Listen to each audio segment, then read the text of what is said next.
Hola gente, este video trata sobre la unidad 2, servicios y estructuras de sistemas operativos. Pero antes, hagamos algunas reflexiones sobre programas, que es parte de lo visto anteriormente, y de lo que viene después también, como una vista previa que les dará algo de foco sobre temas importantes para la materia que pueden ser difíciles de identificar en esta etapa. Pensemos en qué es lo que hace falta para cocinar siguiendo una receta. ¿Una receta puede producir comida? No, no puede. Para cocinar, digamos, producir comida, hace falta la receta, ingredientes, un lugar o espacio físico, que sería la cocina como ambiente, y recursos o herramientas como mesa, horno, hornallas, utensilios como cacerolas, cuchillos, tenedores, batidora, y también, por supuesto, alguien que ejecute la receta, que cocine. ¿Qué relación tiene esto con lo que hace falta para ejecutar un programa? Pensemos que el programa puede ser la receta, los ingredientes podrían ser los datos y el espacio físico la memoria principal. Y las herramientas y recursos podrían ser los dispositivos de entrada-salida. La heladera podría ser un dispositivo de almacenamiento secundario como un disco rígido. Ahora, ¿qué papel desempeña la CPU, el procesador, en esta analogía? Desde un punto de vista de bajo nivel, mirando desde el hardware, podríamos decir que la CPU es el cocinero, porque es quien ejecuta la receta. Sin embargo, más adelante veremos otro punto de vista desde el cual el cocinero es lo que llamaremos proceso y la CPU es una herramienta más de la cocina. Y el sistema operativo cumpliría la función de personal de mantenimiento o asistente de cocina, además de administrador. Entonces, en este sentido voy a aprovechar para introducir el concepto de proceso en los sistemas operativos que en la bibliografía de Silverschatz ya aparece desde el capítulo 1, pero no me queda muy claro si está definido o no y quisiera discutir esto con ustedes. Es por esto que les dejo como tarea buscar en la unidad 1 del libro de Silverschatz la primera vez que se defina el concepto de proceso y lo copien junto con algo de contexto, es decir, un par de líneas antes y un par después, junto con la página donde se encuentra, para discutirla en clase. La necesidad de un concepto de proceso viene con la aparición de los sistemas operativos multiprogramados, que son los sistemas operativos que, como vimos anteriormente en la unidad 1, son capaces de tener cargados en memoria principal varios programas y alternar su ejecución para maximizar la utilización de los recursos instalados en una computadora. Este curso estudia sistemas operativos multiprogramados, así que siempre que decimos sistema operativo, implícitamente nos estamos refiriendo a los multiprogramados. Pensemos en una pregunta simple, aparentemente simple. ¿Cómo hace el sistema operativo para manejar los múltiples programas que tiene cargados?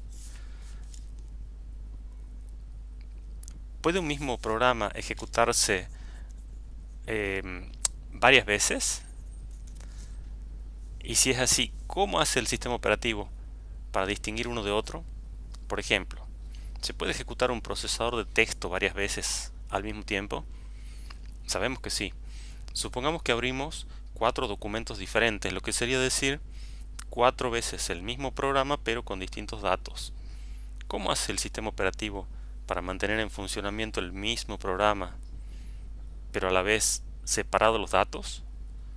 ¿Cómo hace para que cuando escribimos en el teclado las letras aparezcan solo en uno de ellos, porque no aparecen en los 4 a la vez? O cuando mandamos a imprimir un documento, ¿cómo hace para que no se impriman los 4 o se impriman el documento que nosotros queremos? ¿Cómo sería en la vida real, por ejemplo, en el taxi que tiene varios choferes del que hablamos en la unidad 1? ¿Cómo haría el administrador para saber cuánto debe rendir cada chofer al final de su turno y cuánto debe pagarles al chofer, o para saber cuál chofer está disponible y cuál no por si hay una emergencia o imprevisto. Les dejo como ejercicio reflexionar estos temas y también pensar cómo sería la dinámica de una cocina multiprogramada similar al ejemplo del taxi, donde quiero sacar el máximo provecho a cada elemento de una cocina, es decir, máxima utilización de recursos. Esta abundancia de analogías espero que rinda sus frutos, ayudándolos a entender parte del propósito de los sistemas operativos y de su mecánica de operación, porque como usuarios de PCs, es decir, una computadora personal, donde todos los recursos están dedicados a las necesidades de una única persona o usuario a la vez, muchas veces no estamos acostumbrados a ver a la computadora como una inversión de la cual se espera un rendimiento. Para los usuarios, la PC es una herramienta que asiste al operador, cuyo rendimiento es la aceleración o el aumento de las capacidades de trabajo del usuario mientras la está usando, no muy distinta a una pinza o un taladro eléctrico. Pero los sistemas operativos también están preparados para hacer funcionar una computadora no como PC, sino como una máquina cuyo funcionamiento puede generar ingresos sin necesidad de ser manejada por un usuario.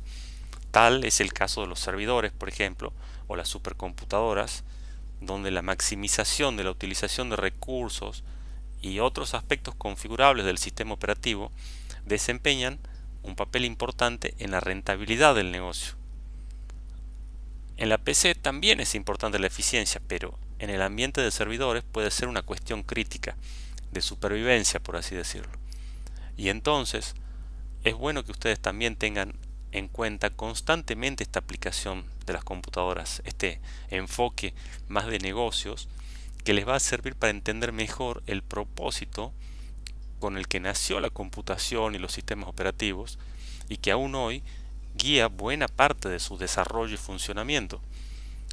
Y confío que también le va a servir en otros aspectos de su vida estudiantil, profesional y privada. Volvamos a las preguntas, que son tan amplias que en esta materia se responderán solo hasta cierto nivel de detalle o profundidad. Para empezar a responderlas o a resolver los problemas que representan, es necesario el concepto de proceso. Es un concepto complejo y abstracto, que lo van a ir aprendiendo a medida que avance la materia, y por ahora vamos a dar una definición parcial, es decir, no es completa, y en realidad más bien inicial, muy limitada. Es como intentar definir el fútbol diciendo que es un deporte en el que se patea una pelota. Entonces, diremos que un proceso es un programa en ejecución en un sistema operativo multiprogramado. El programa será el código y al ejecutarlo, cada instancia del programa en ejecución se llamará proceso. Es decir, si ejecutamos el navegador de Internet 4 veces, tendremos 4 procesos del navegador. El kernel o el sistema operativo también es un programa que se ejecuta, pero el sistema operativo no se considera a sí mismo un proceso y por lo tanto nosotros tampoco lo haremos. Sería la única excepción de programa en ejecución que no se considera proceso. El kernel es el programa que implementa y administra los procesos en una computadora y proporciona un entorno para su ejecución, pero como les dije, no se ve a sí mismo como un proceso. Y ahora que menciono instancias, se me ocurre preguntarme si hay alguna similitud entre los objetos que se crean a partir de una clase, a lo que se llama instanciar una clase, y la relación entre un programa y un proceso. Dejaré esta pregunta también pendiente para revisarla en algún momento más adelante en el curso. Veamos los servicios que usualmente proveen los sistemas operativos y en esto también vamos a repasar algunos conceptos mencionados en la unidad 1. La función general de un sistema operativo es triple. Administra los recursos de hardware para una utilización optimizada según el propósito del sistema y suministra servicios de interfaz hacia el usuario y hacia los programas.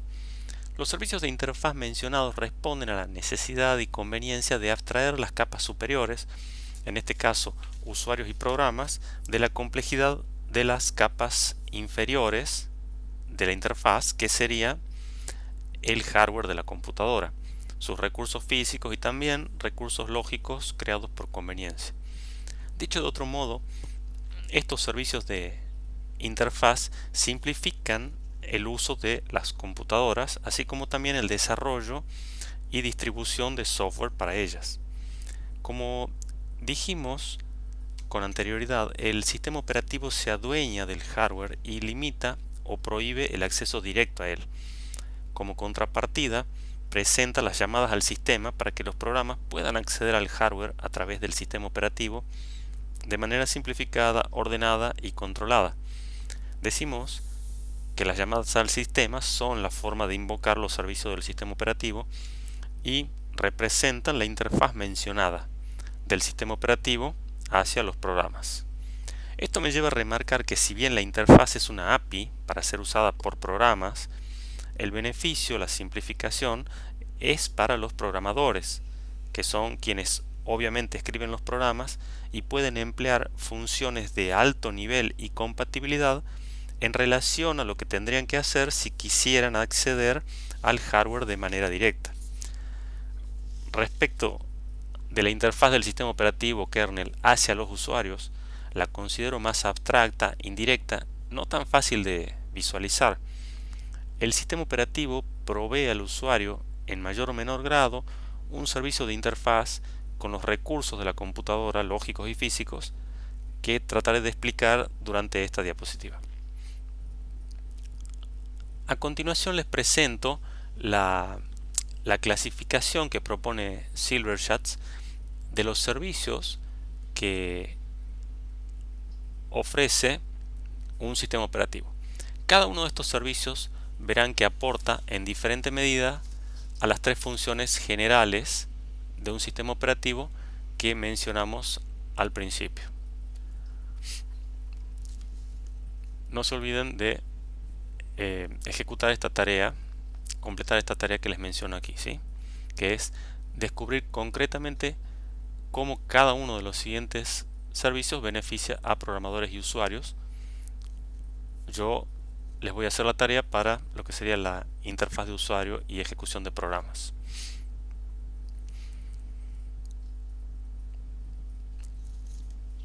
Sobre los servicios de interfaz de usuario quiero llamar la atención, aunque redunde en temas ya expuestos, porque el autor menciona acá la interfaz gráfica, que es un programa del sistema y no parte del kernel. Si bien esta interfaz, perdón, no me refiero solamente a la interfaz gráfica, sino en general a todo lo que es interfaz de usuario, ¿sí? Porque la línea de comandos también es un programa del sistema, eso quise decir. Y una interfaz por lotes también sería un programa del sistema. Si bien estas interfaces son fundamentales en todos los sistemas operativos que necesitan ser manejados por un ser humano, ya que el usuario no puede interactuar directamente con el kernel porque el kernel no tiene interfaz humana, su única interfaz es su API, que son las llamadas al sistema.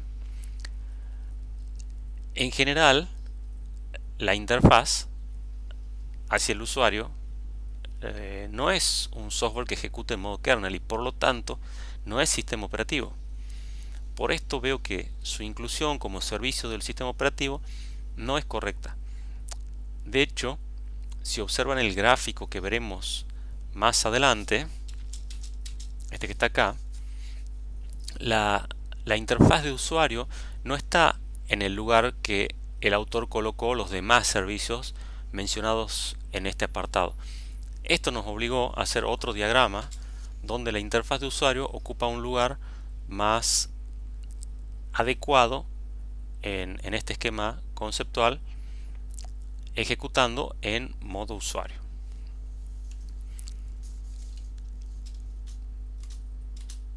Sin embargo, la dejaremos acá para para exponer esta situación que me parece una buena oportunidad de aprendizaje de lectura crítica. Para que quede claro, en mi opinión, la interfaz de usuario no es parte de los servicios de interfaz del kernel hacia el usuario, porque la interfaz de usuario no es parte del kernel. Más adelante veremos otra vez este tema. Incluir la interfaz de usuario entre los servicios del sistema operativo es como una salida fácil para explicar esta función general de un sistema operativo que es interfaz de usuario, porque, como les digo, es abstracto, indirecta y no es fácil de ver, ¿sí? Entonces, poner como los servicios del sistema operativo de interfaz de usuario la interfaz de línea de comandos y la gráfica y la de lotes es una salida fácil, es una tentación, y así uno se desliga del problema de explicar realmente cómo es la interfaz del usuario hacia el sistema operativo, que vamos a tratar de hacerlo aquí, ¿sí? Los sistemas operativos proporcionan un entorno para la ejecución de programas. Este entorno es un conjunto de reglas, límites y servicios destinado a hacer posible la multiprogramación para maximizar la utilización de recursos como objetivo general. No me canso de repetirles esto. Como hay que tener varios procesos que hacen uso de la CPU paralela o alternadamente, es necesario garantizar que la ejecución de cada proceso no interfiera en los resultados de los demás. Esto es una característica de seguridad. Con esto me refiero, por ejemplo, a que un proceso lea o escriba en la RAM en la región donde otro proceso tiene sus datos o instrucciones. Hay casos en los que se desea compartir la memoria entre procesos, pero en general no es así. Y el sistema operativo debe asegurarse de proteger a los procesos de ellos mismos. Como vimos anteriormente, parte de los límites está en la prohibición del uso directo de los dispositivos de entrada-salida de la computadora también. Entonces, el sistema operativo se hace dueño de los recursos de la computadora, imponiendo así sus reglas, límites y ofreciendo servicios a través de las llamadas al sistema para poder administrar a los procesos de una manera que sea más conveniente y segura según el propósito de cada sistema. El servicio de ejecución de programas es un ejemplo de interfaz del kernel hacia el usuario, porque el sistema operativo oculta la gran complejidad de cargar uno o más programas en RAM y comenzar su ejecución. El usuario solo debe hacer doble clic o escribir el nombre del programa y apretar una tecla, y el sistema operativo se encarga de todo lo que hace falta para comenzar a ejecutar ese programa. Esto funciona tan bien que, en relación a la cantidad de usuarios de sistemas operativos, muy poca gente sabe qué hay que hacer para cargar un programa sin un sistema operativo. Bueno, esta es la forma en la que se observa cómo el sistema operativo brinda un servicio de interfaz al usuario, con el cual concretamente no tiene un punto de contacto directo, no tiene interfaz. El resto de los servicios mencionados debe ser mirado desde una perspectiva similar para entender que también son servicios que facilitan la utilización de la computadora por parte de un humano. Pero no solo los usuarios se ven beneficiados con esta abstracción, con esta interfaz, sino también los programadores, porque el sistema operativo los alivia también a ellos de la tarea de configurar parámetros relativos a la carga. Y esto simplifica en gran medida el desarrollo de software, permitiéndoles concentrarse en la funcionalidad del programa. Y también así pueden considerarse el resto de los servicios listados como facilitadores de la tarea del programador, abstrayéndolo de detalles de hardware. El resto de los servicios solo los voy a anunciar porque tienen una descripción breve en las diapositivas y en mayor profundidad en el libro. Y como les digo, queda como tarea para ustedes hacer este análisis de cómo concretamente cada uno de los servicios que siguen beneficia a los programadores y a los usuarios. Sigue el manejo de las operaciones de entrada-salida, manipulación del sistema de archivos o manejo del sistema de archivos, comunicaciones y detección de errores. ¿Sí? Estos son servicios del sistema operativo. Además, hay otras funciones que no están orientadas hacia el usuario, sino a la eficiencia en el uso de los recursos. ¿Sí? Esta es la administración de recursos, las funciones de contabilidad y las funciones de protección y seguridad. Acá tenemos en este diagrama un esquema de cómo de los servicios que hemos mencionado, cómo se ubican en un sistema informático. ¿Sí? Es un sistema informático porque hay un usuario. Ahí les pongo esta imagen que no me gusta mucho a propósito para poder marcarles lo que yo creo que es un error. Está separado las interfaces de usuarios de los programas del sistema y de los programas de usuario. En esta capa tendrían que estar los programas de usuario, los programas del sistema, y las interfaces gráficas son programas del sistema, según las definiciones que nosotros venimos siguiendo.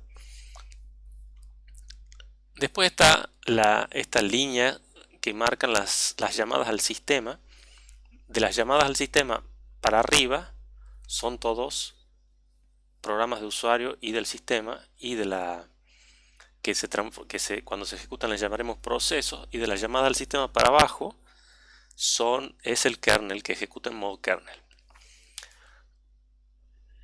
Acá vemos que lo que es el sistema operativo engloba todos estos servicios y las llamadas al sistema, pero lo que no me parece que viene de acuerdo a las definiciones que venimos manejando es que esta parte también está en celeste, porque ya hemos dicho que el sistema operativo es el kernel, y el kernel, el límite del kernel, el kernel está encapsulado, digamos,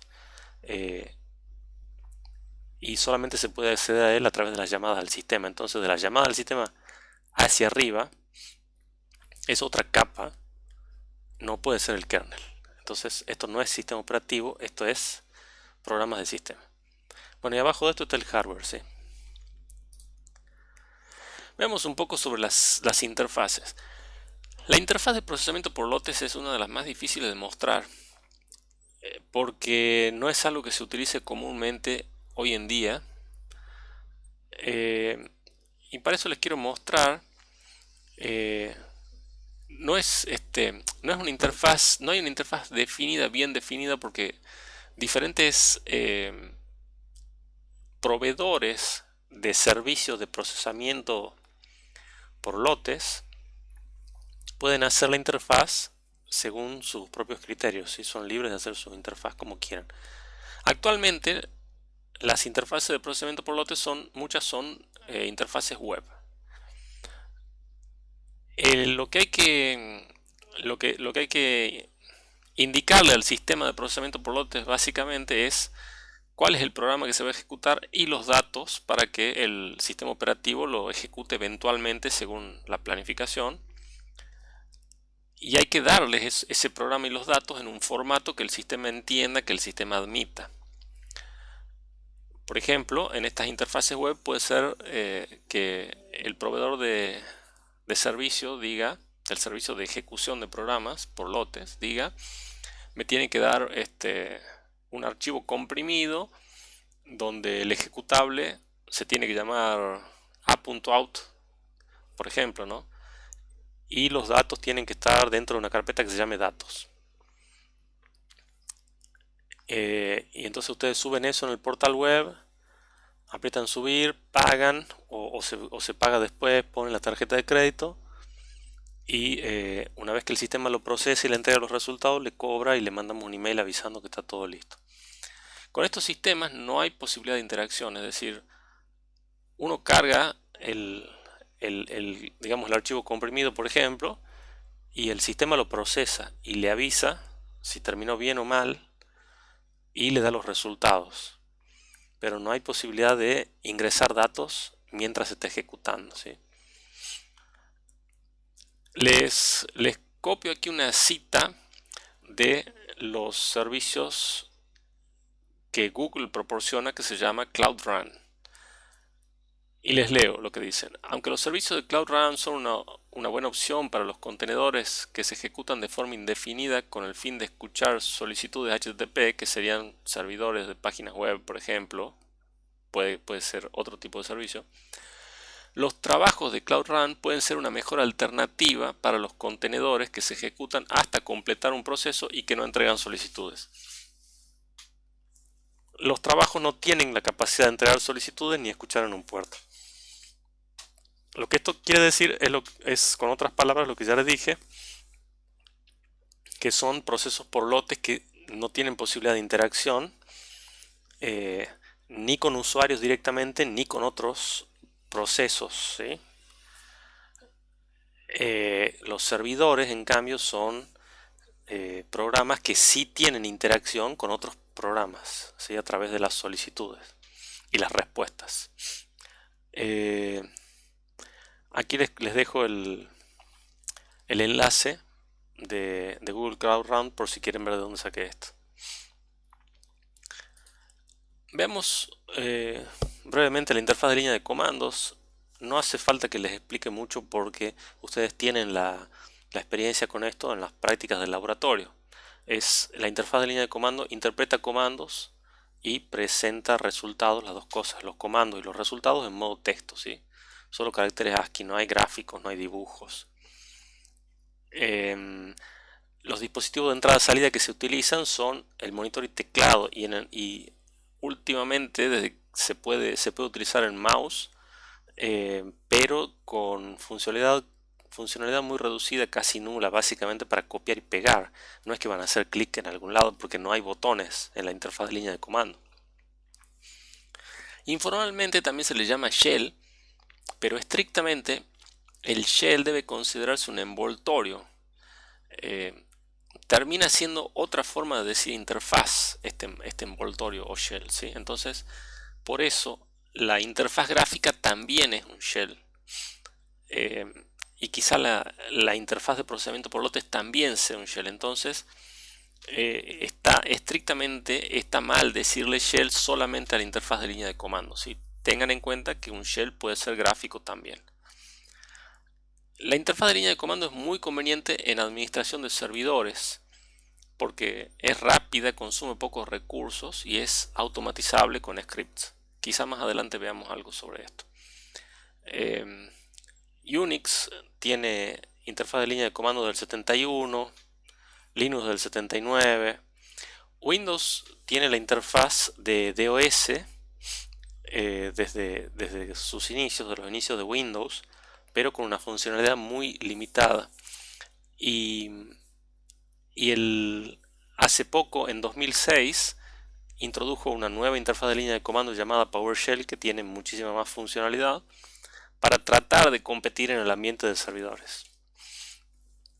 Esta es una captura de pantalla de una interfaz de línea de comandos. No hace falta que le muestre esto. Las interfaces gráficas también no tengo mucho que decir al respecto. Quizás mencionarles que mientras algunos sistemas operativos de escritorio como Windows, iOS X y móviles como iOS y Android vienen con una interfaz gráfica fija, única, que no se puede cambiar, por otro lado, Unix y Linux tienen la posibilidad de instalar y utilizar múltiples interfaces gráficas. Hay más de 10 opciones, incluyendo KDE, GNOME, Mate o Mate, XFCE, LXD, Cinnamon, Unity y otras, ¿sí? Y se las puede instalar a todas y usarlas alternadamente. Respecto de las interfaces de pantalla táctil, tienen algunas características sobresalientes. Son interfaces gráficas, ¿sí? Pero no hay mouse ni teclado, aunque sí se les puede conectar.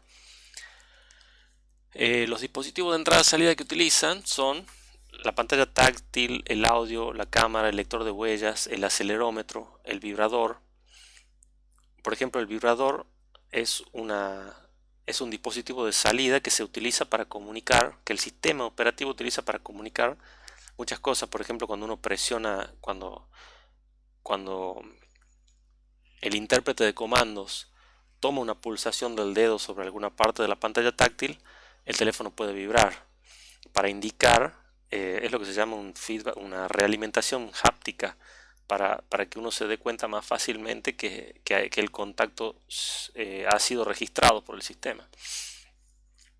Eh, entonces hay nuevas maneras con estos dispositivos de entrada-salida de enviar comandos al sistema operativo, como por ejemplo comandos de voz, gestos táctiles o de acelerómetro. Por ejemplo, encender la linterna al sacudir el dispositivo requiere un software que interprete los datos del acelerómetro y actúe encendiendo la linterna. ¿Sí? Esto sería un intérprete de comandos de acelerómetro. No quiere decir que todas estas formas de enviar e interpretar comandos pertenezcan a un mismo intérprete de comandos. Por ahí hay diferentes, pero hay nuevas formas de enviar comandos. Eso es lo que les quiero decir.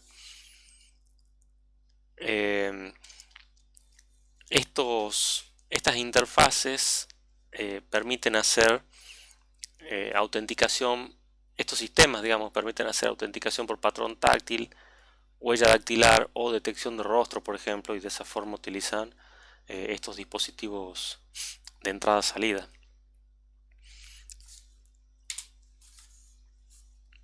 Entremos a lo que son estructuras del sistema operativo. El sistema operativo de propósito general, como dijimos ya, es un programa muy grande porque debe cubrir muchos usos posibles y usos previstos y usos no previstos. Y por eso hay varias formas de estructurarlos. Estas estructuras que están listadas acá están explicadas, bien explicadas en la bibliografía, así que es la bibliografía de la cátedra, que es Fundamento del Sistema Operativo de Silverchat, séptima edición, en el capítulo 2.7, ¿sí? Son de lectura obligatoria. Lo que vamos a hablar en las siguientes diapositivas ya supone una lectura previa de la bibliografía mencionada, así que si están viendo el video deberían parar acá y leer esos apartados, esos apartados del capítulo y después continuar con el video. Y como tarea les voy a dejar hacer una comparación de las ventajas y desventajas de las estructuras mencionadas, porque esto es tema de parcial y tema de final.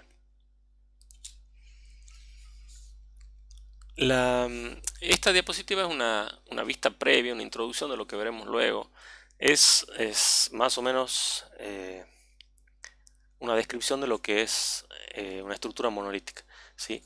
Monolítico significa en una sola pieza o un bloque. En un sistema monolítico las funciones están en el mismo nivel. No hay, quiere decir que la mayoría de las funciones pueden llamarse entre sí y no hay jerarquía ni encapsulamiento como en objetos. Esto hace que el desarrollo y el mantenimiento sea muy complicado y además trae un problema asociado por los drivers en modo kernel. Todo esto vamos a ver más adelante, ¿no? Esto es un resumen. Con todas estas cosas, la escalabilidad, la portabilidad y la seguridad de los sistemas monolíticos están comprometidos. DOS, MS2 y Unix fueron originalmente sistemas monolíticos puros. Vamos a ver el caso particular brevemente de lo que es DOS. El DOS de Microsoft, el MS-DOS, fue escrito para proporcionar la mayor funcionalidad en el menor espacio posible. Inició como un programa pequeño y limitado y creció mucho más allá de lo esperado. Tuvo mucho más éxito y difusión de lo que se esperaba originalmente. Fue escrito para un hardware que no tenía modos de ejecución o anillos. Por lo tanto, para un sistema monotarea ¿sí? Y el DOS es un sistema operativo monoprogramado. Es sencillo y liviano, pero es limitado y es inseguro. Y no evolucionó mucho el DOS porque Microsoft transicionó a Windows. Eh, Respecto de la estructura simple o monolítica de Unix, entraremos un poco más en detalle porque los sistemas operativos actuales tienen mucho de esto. Esta estructura, como ya dijimos, surge de la evolución de sistemas operativos simples, iniciales de la era de la computación, con poca funcionalidad que ejecutaban sobre hardware también simple, tal vez sin modos de operación, que hicieron su API y se hicieron muchos programas sobre ellos. Empresas pequeñas, medianas y grandes, bancos, por ejemplo, hicieron su software sobre estos sistemas operativos. Esto más bien para Unix que para DOS, porque como dijimos, DOS no progresó mucho, en cambio Unix sí. Al ir aumentando las capacidades del hardware, los dueños del software siempre van a querer poder cambiar el hardware, hacer upgrades, aprovechar las ventajas y novedades, pero a la vez que su software siga funcionando sin modificarlo. Por eso, los sistemas operativos se vieron forzados a crecer en funcionalidad, pero manteniendo la compatibilidad de su API. Entonces, estos sistemas operativos fueron agregando con los años funcionalidades que no estaban previstas de la manera que mejor pudieron. Cuando la bibliografía habla de estructura simple, entonces no quiere decir que el programa sea simple. Significa tener todas las funciones y servicios en el mismo nivel, pero en este caso es un programa con miles de funciones. Imaginen eso. Y una gran parte de esas funciones pueden llamarse entre sí. Acá en este gráfico, por ejemplo, tenemos el kernel encapsulado aquí con los servicios que mencionamos. Están acá y aquí están los drivers. Y estos servicios están compuestos de funciones principales y funciones auxiliares. Y están todas las funciones en el mismo nivel. Quiere decir esto que las funciones del sistema de archivo, por ejemplo, están las principales y las auxiliares, y estas funciones pueden llamar a la planificación, pueden llamar a drivers de entrada-salida, y pueden llamar no solo a la función principal, sino a las funciones auxiliares también. Entonces se hacen llamadas de funciones entrecruzadas entre los servicios, que no están encapsulados, sino que están todos expuestos. Cualquier, eh, cualquier, en cualquier lado del kernel, en cualquier sistema del kernel, puede haber una llamada a una función de cualquier otro sistema del kernel. Hay funciones que son muy comunes, que la mayoría de las demás funciones usan, servicios básicos del kernel, por ejemplo, y otras que son menos usadas. Ahora, piensen que hay que hacer un cambio en una función. Busquemos alguna función, empecemos por swapon o sysswapon, que es una llamada al sistema de memoria virtual que veremos más adelante.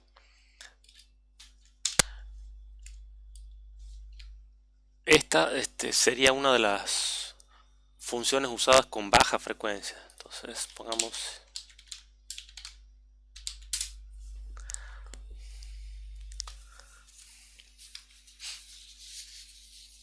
bueno, aquí veo que está definida.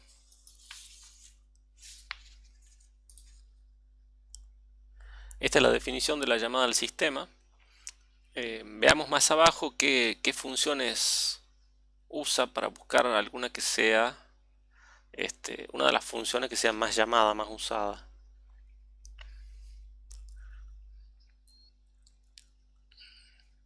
Por ejemplo, inodelock o inodelock. ¿Sí? Vamos a ver que está en la línea 3041.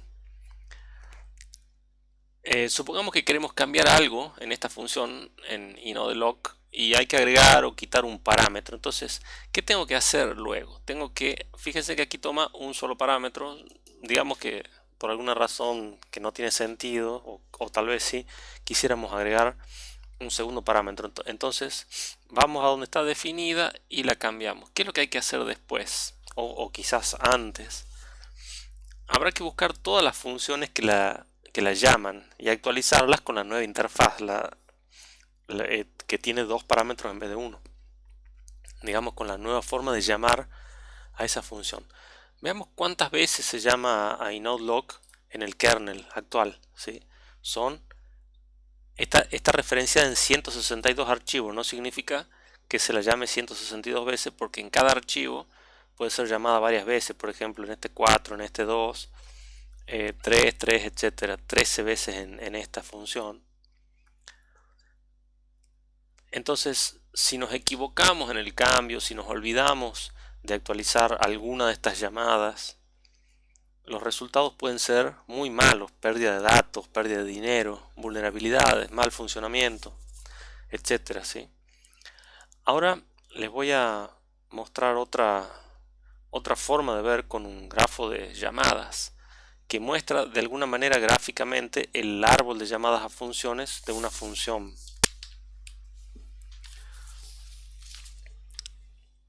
Una función normalmente llama o usa otras funciones, que a su vez usan otras funciones, y así. Esta herramienta muestra eh, exactamente esto, pero de manera gráfica. Les anticipo que esto es una versión de demostración de un sistema, que lo que estoy usando es vieja, eh, la versión del kernel que utiliza. Eh, entonces no vamos a ver las mismas funciones por ahí que las que estamos viendo en el Elixir en el kernel 6.3.9. No importa mucho ese detalle, nada más lo uso para mostrarles el grado de complejidad del que estamos hablando. Entonces veamos el grafo de sysswapon, ¿sí? Estos son solo 4 niveles de llamada. Podemos ver que es enorme. Es decir, sysswapon, veamos cómo se lee esto. Sysswapon, por ejemplo, llama a la función blkdev issueDiscard, ¿sí? Y esta función a su vez llama a todas las otras funciones que están listadas acá, y por ejemplo en algún momento llama a esta función llama a esta función, que a su vez llama a estas, y así sucesivamente. Este es el árbol de llamadas de funciones, o el grafo de llamadas de funciones. Si entramos en detalle, vamos a ver funciones que pertenecen a varios otros sistemas y subsistemas. Por ejemplo, sincronización, que se usan a través de todo el kernel, como mutexlock y raw-spin-lock. El sistema de administración de memoria del kernel, donde se vea kmem, por ejemplo, como en free kmem pages, que eso estaba por acá arriba. Esta parte, sí. Administración de memoria, memoria virtual, sistema de archivos, entrada, salida, depuración, por ejemplo printk, detección y manejo de errores, planificación. Estas funciones que vemos acá y que les mencioné algunas, también son llamadas desde muchas funciones. Por ejemplo, veamos printk. Printk está utilizada, fíjense, aquí la llama una función, aquí la llama otra, y aparece 22 veces aquí. Pero no está siendo llamada directamente, en este caso no está siendo llamada directamente por sysswapon. Acá sí, parece que sí. Entonces veamos en Elixir en cuántos archivos se utiliza esa función en el kernel. Pongamos printk.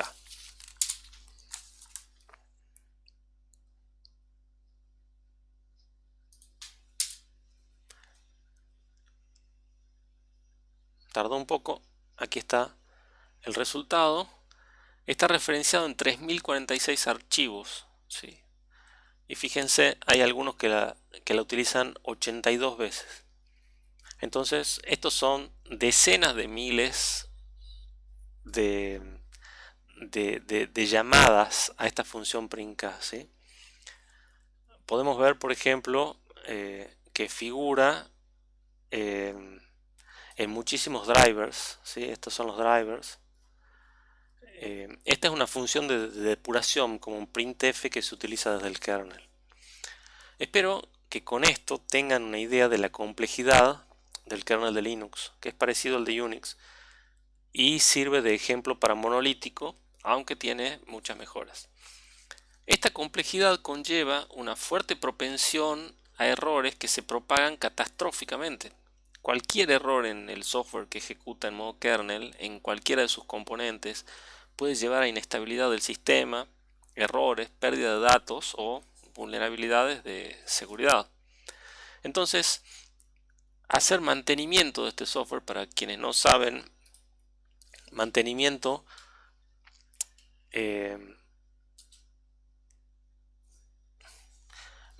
significa detectar fallas y arreglarlas o introducir nuevas funciones.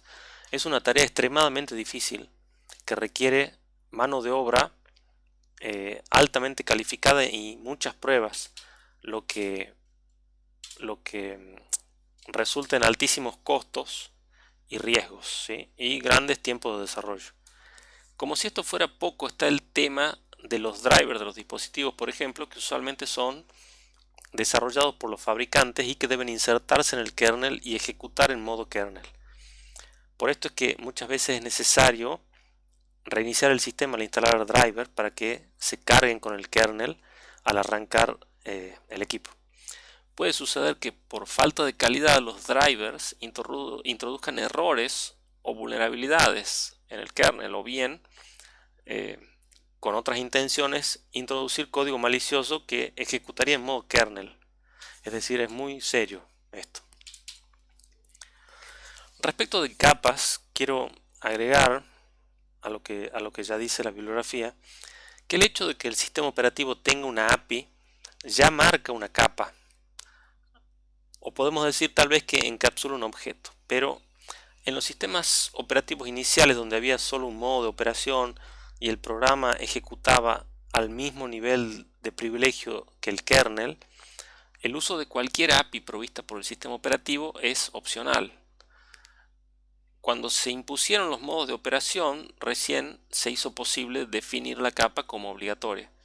Sin embargo, una capa no hace que un sistema operativo tenga estructura en capas o estratificadas. Si esta es una capa y quizá en los drivers hay otra capa, esto no significa que Unix sea estratificado. Respecto de algunos kernels monolíticos actuales como Unix, Linux y tal vez Windows también, internamente en algunas funciones o sistemas hay una cierta estratificación. Hay capas en el kernel monolítico, lo cual implica APIs internas.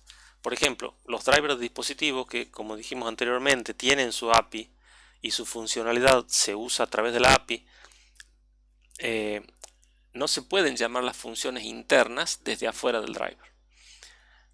Y ya que estamos, les quiero comentar por qué digo driver de dispositivos. Parece redundante porque habíamos dicho que los drivers eran programas para manejar dispositivos de hardware, pero resulta que para ordenar el código los sistemas operativos modernos implementaron estratificación en varias otras funciones donde fue posible y o conveniente, encapsulando funcionalidad reutilizable en objetos con su API, o sea con su interfaz,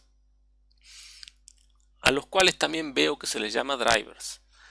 Sin embargo, no están relacionados a dispositivos de hardware, sino a funcionalidad más bien de software, como drivers de sistema de archivo, de protocolos de red o de algoritmos de corrección de errores. Esto los convierte en kernels parcialmente estratificados. La razón por la que no hay sistemas operativos completamente estratificados o en capas está bien explicada en la bibliografía. El enfoque de microkernel indica reducir lo más posible el tamaño del kernel para corregir lo que dijimos eran los problemas de monolítico, es decir, para disminuir su tamaño en memoria, complejidad y por ende la propensión a errores, vulnerabilidad y costo de desarrollo y mantenimiento. Es un kernel más confiable y seguro porque hay menos código que se ejecuta en modo kernel y los errores en modo usuario no deberían resultar fatales. Además, a los drivers de dispositivos y varios sistemas se los retira del kernel. Esto último no solo aporta en seguridad y estabilidad, sino también en que no serían necesarios reinicios del sistema al agregar drivers. Además es un kernel más portable porque tiene menos código específico de las arquitecturas del CPU. En este enfoque se propone dejar en el kernel solo los servicios más esenciales que son planificación, administración de memoria y comunicación de procesos. Esta es la forma pura de microkernel. Y todos los demás servicios que vimos quedan fuera del kernel y algunos otros servicios que no vimos quedan fuera del kernel y pasan a ser procesos del sistema, ejecutando en modo usuario. Recuerden que solo el kernel, siempre solamente el kernel, ejecuta en modo kernel, ¿sí? En los sistemas operativos multiprogramados. Las llamadas al sistema necesitan en muchos casos hacer uso de varios de estos sistemas y funciones que fueron pasados a modo usuario. Y lo hacen a través del mecanismo de IPC o comunicación entre procesos que, como dijimos, es parte del kernel pequeño o microkernel. Es una idea teóricamente excelente, pero en la práctica resulta que esta comunicación entre los procesos del sistema a través del kernel requiere cambios de contexto y cambios de proceso para funcionar. Veremos un poco más en profundidad este tema de los cambios de contexto y proceso más adelante. Pero ahora les puedo decir que la comunicación es tan utilizada, hacen falta tanta comunicación, que el microkernel se transforma en un cuello de botella.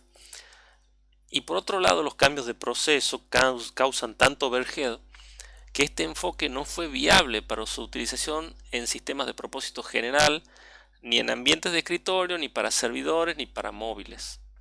La bibliografía menciona únicamente a QNX, un kernel de tiempo real, que también hablaremos de esto más adelante, como ejemplo, único ejemplo de uso actual de microkernel. Como otro ejemplo adicional pueden leer sobre las desventuras de Microsoft cuando quiso incursionar en microkernel con su Windows NT. Entonces, este enfoque quedó en desventaja respecto del monolítico, donde la comunicación entre los distintos subsistemas se hace por medio de llamadas a funciones directamente en el mismo espacio de direcciones del kernel, que es la forma más rápida posible de hacer estas comunicaciones. No obstante el problema de desempeño de microkernel, los sistemas operativos monolíticos tomaron también algunas características de esta estructura. Por ejemplo, mover algunos drivers a espacio de usuario. Entonces, en estos casos puede aprovechar las ventajas de microkernel.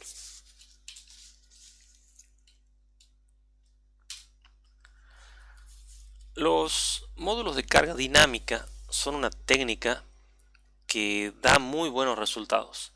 En adelante me referiré a ellos como los módulos en estas diapositivas. Son parte del código del kernel que puede entrar y salir de la RAM según haga falta, es decir, bajo demanda. Antes de los módulos, por ejemplo, al momento de arrancar el sistema operativo, debían estar ya en el kernel los drivers de todos los dispositivos y funcionalidades que quisiéramos usar.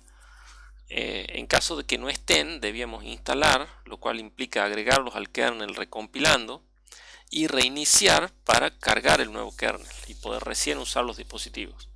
Por ejemplo, ponemos una placa de audio nueva, un pendrive, una placa de video, una placa Wi-Fi externa, una webcam, una impresora, y debemos instalar los drivers. Y luego tal vez, o sea, los drivers pasan a ser parte del kernel. Y luego tal vez cambiamos las placas o no conectamos los dispositivos USB, instalamos nuevos drivers, pero usualmente no desinstalamos los anteriores, lo cual va haciendo crecer el tamaño del kernel en la RAM. Gracias a los módulos que Linux, por ejemplo, incorpora desde 1995, llamados LKM, el kernel puede arrancar con un tamaño mínimo y luego ir detectando los dispositivos conectados en el sistema y cargando los módulos correspondientes, esto cada vez que arranca el sistema. Y por ejemplo, al insertar una webcam USB, detecta el nuevo dispositivo y carga los drivers, que son módulos, y al desconectar puede descargarlos de la RAM. Por esto los sistemas Linux casi nunca requieren reinicios al conectar nuevo hardware. Y un disco rígido donde está instalado un Linux puede ser llevado de una PC a otra PC y en general arrancará sin inconvenientes. No podemos decir lo mismo de Windows. En su versión 7 y anteriores les aseguro que un traslado no va a funcionar. Era necesario reinstalar. Ahora vi que hay avances al respecto con Windows 10, ¿sí? Cerca de 30 años después que Linux. Cada módulo funciona como un objeto, porque encapsula funcionalidad detrás de una interfaz o API, de este modo ordenando un poco más el kernel, incorporando ventajas características del esquema estratificado, solo que más flexible, porque los módulos sí pueden llamarse entre sí. Podemos ver un listado de los módulos cargados en un sistema Linux en ejecución con el comando lsmod, por ejemplo, ¿sí? Solamente le mostraré sin entrar en detalles, son muchos, ¿sí? Aquí están los nombres de los módulos, los tamaños y las dependencias, o sea, otros módulos que tienen que estar cargados para que pueda funcionar el módulo este, ¿sí? Por ejemplo, Soundcore necesita que esté instalado el módulo SND que está acá instalado, que a su vez necesita todos estos, ¿sí? También hay comandos para cargar manualmente módulos y para descargar los módulos, pero están fuera del alcance de esta materia. ¿Cómo es que el kernel más utilizado para servidores embebidos y móviles, o sea Linux, resulta ser el de mantenimiento más caro? Porque es monolítico, o sea, es el de mantenimiento más caro. La respuesta está en la maravilla del software libre. Como Linux es libre, es decir, abierto y gratuito, muchas empresas, universidades y desarrolladores particulares, por diversas razones, volcaron su tiempo y siguen haciéndolo en el desarrollo y mantenimiento de distintas secciones del kernel de manera gratuita. Entonces, Linux cuenta con el equipo de desarrollo más grande del mundo de sistemas operativos, que es, en mi opinión, la única forma de hacer crecer un sistema monolítico de manera confiable y económica. Como la desventaja del monolítico era en definitiva el costo, y Linux superó este obstáculo, pudo de algún modo incorporar alguna de las ventajas de todos los esquemas vistos, ¿sí? También gracias a la dirección de Linus Torvalds y su visión y su capacidad. La implementación de Linux como software libre también permite incorporar los drivers como parte del kernel, porque hay capacidad humana para incorporar esos drivers como parte del kernel. Hay programadores y desarrolladores del kernel que lo pueden hacer, reduciendo así sus peligros intrínsecos, ya que en general no es necesario en Linux obtenerlo de una fuente externa. Entonces son parte del kernel, ¿sí? Les repito. Y en algunos otros casos, como dijimos, está usando drivers en espacios de usuario al estilo microkernel. No es perfecto, pero en mi opinión, comparado con Windows, por ejemplo, es más eficiente, pequeño, rápido, seguro, confiable, portable, compatible y es gratis. Y realmente es difícil compararlo con otro kernel que se use aparte de Windows, porque Android es un sistema de software que usa Linux optimizado para móviles, Y los sistemas operativos de Apple, aparte de poco difundidos comparado con Windows y Linux y Android, son fuertemente optimizados para el hardware en el que ejecutan. Volviendo al tema de híbridos, lo que aquí indica la bibliografía es que posiblemente ningún sistema operativo que actualmente se esté utilizando encaje perfectamente en alguno de los modelos descritos, sino que incorporan características que consideran ventajosas de cada esquema en la medida de sus objetivos y posibilidades.